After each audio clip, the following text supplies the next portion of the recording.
Welcome to our channel. Today we how to reduce user frustrations with user testing, beginner guide step by step clearly.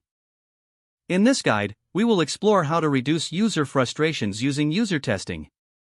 First, create an account on user testing if you haven't already. Next, familiarize yourself with the platform's interface. Navigate to the dashboard where you can access various features. To begin a test, click on the Create a Test button. Select the type of test you want to conduct, such as a usability test or a prototype test. Define your test objectives clearly. Identify the specific areas where users might experience frustrations. Next, set up your target audience. Choose demographics that fit your user base. You can customize this section based on age, location, and tech-savvy levels. Once your audience is defined, draft your test tasks. Make sure these tasks are simple yet effective in revealing potential pain points. Add clarifying questions to gather more insights from your users. Now, launch the test and wait for participants to complete it. As users interact with your product, observe their behavior through the recorded session. Pay attention to any areas where users seem confused or frustrated.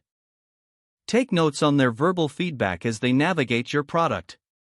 After completing the test, review the qualitative and quantitative data collected. Analyze the key takeaways to identify common user frustrations. Use these insights to iterate and improve the design of your product.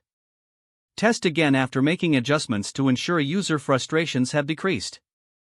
Repeat this process for continuous improvement. This iterative approach will help create a more user-friendly experience. Incorporating feedback and refining your product will lead to higher user satisfaction.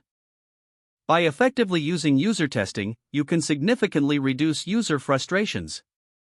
If the page does not load, refresh the browser or try again in a private or incognito window. Make sure you are using the correct email address, then retype it carefully to avoid small typos. Don't forget to like this video and subscribe to our channel for more step-by-step tech guides.